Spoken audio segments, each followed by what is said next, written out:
Now that my magic is spent, please, O Judge, lift the chains from my soul.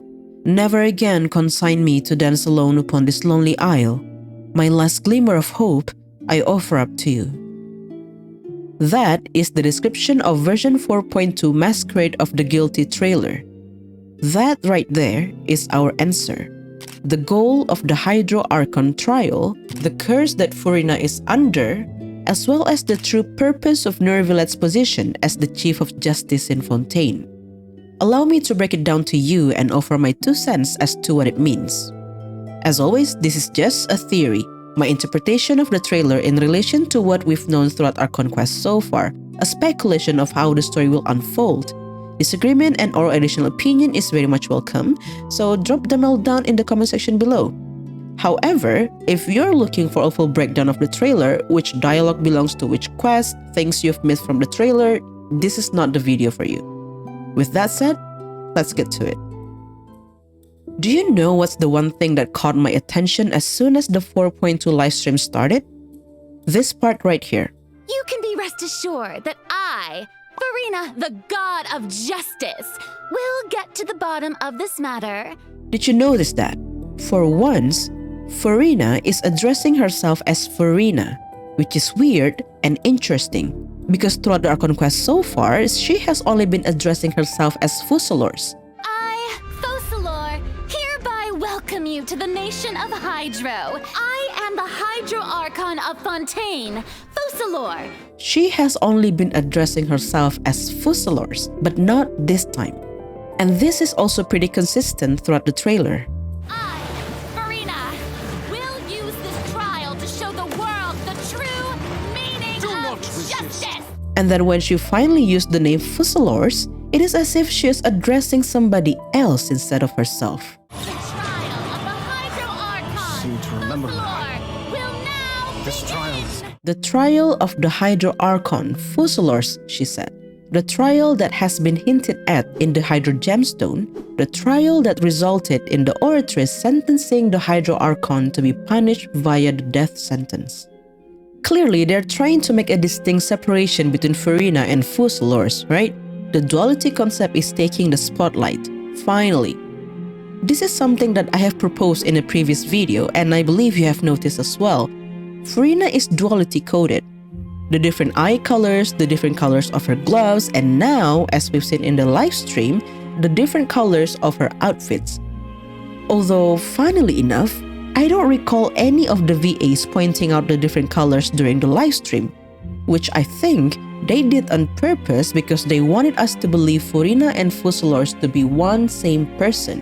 And for some reasons, Furina is guilty of something and is about to be executed for it. But we're not blind, there are 2 versions of her outfits, we saw it. Interestingly, the color of her outfit changes depending on the arc alignment she's currently in. When she's in the Osea state, it's the white outfit. When she's in the Numa state, it's the dark outfit. Now in layman's terms, Osea can be interpreted as body, while Numa is soul. And if we go back to the description of the trailer that I just read to you earlier, it looks like somebody is asking the judge to lift the chains from their soul because their magic is spent and that they no longer want to be dancing alone upon that lonely isle. And now, if we tie this to Neuvillette's statement later on in the trailer, I now understand the true purpose behind this position. we can assume that the judge here refers to Neuvillette, also because he's literally the Chief Justice of Fontaine, you know? And the one talking, the one asking to be freed, is Furina. Now, this is an important distinction to remember. The one asking to be freed is Furina. It is Furina who is asking Neuvillette to do her the favor of lifting the chains from her soul. Or should I say, from her Numa? This would also explain what Arlecchino meant when she said that Furina was under some kind of curse. Her soul, her Numa, has been chained. It has been cursed to continue dancing alone upon that lonely isle. Which then would also explain the crying voice in the Fountain of Lucine. Yes, I will keep bringing it up in every single one of my Furina theory videos, now shush. Her soul has been changed for Archon knows how long and that she's been consigned to dance alone upon that lonely isle. So lonely, she cried. Just how much longer? Now, as we've experienced in-game, when Numa energy is applied to Osea or vice versa, annihilation reaction would be triggered. In physics, annihilation occurs when a bit of matter meets up with its corresponding bit of antimatter. In this context, light and dark, body and soul, Osea and Numa. However, as ominous as it sounds, after annihilation occurs, what happens next is not destruction, right? It's transformation. What then emerges on the other side of the annihilation is a pair of new particles. Now, if we apply this to the context of the Fussalor's trial, perhaps the death sentence is the way for Furina to first free herself of the curse and then trigger the annihilation reaction to transform herself. Following this thought process, then perhaps this could explain why the playable Furina, both the Osea and Numa versions, has a vision. Now, before you come forward and say that the vision is fake, I would like to disagree. Furina's status as the Hydro Archon is known all over Fontaine. She can manipulate the element of Hydro because she's the Archon. She knows it. Everybody knows it. She's never had the need to cover that up by carrying a fake vision, so why now? In short, it's not fake. It's a real vision, okay? Now, why does she have one when she's an Archon? Perhaps, bear with me, what this transformation also entails is the severance of her connection to Celestia. And with that, the loss of her Archonhood status.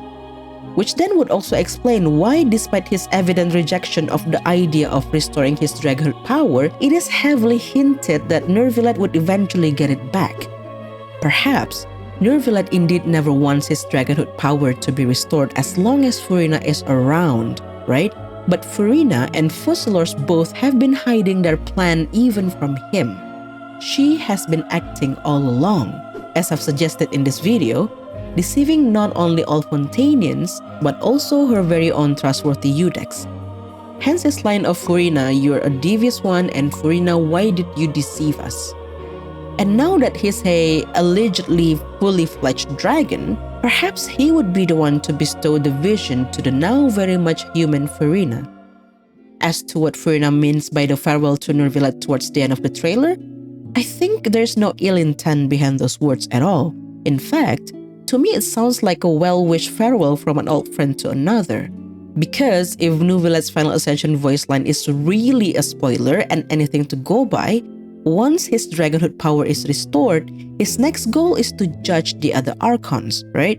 Which means, by the end of the Fontaine Archon quest, he might actually do just that, embarking on a journey across the Vat. And those lines by Furina are simply her way of literally saying goodbye to him just before he departs from Fontaine. I think the last arc of Fontaine Archon quest is gonna be insane. Finally, just as Furina has wished since the Overture teaser, we're about to see a real twist for once. A real twist that she has been cooking for 500 years. Thank you so much for watching. I will see you in the next one.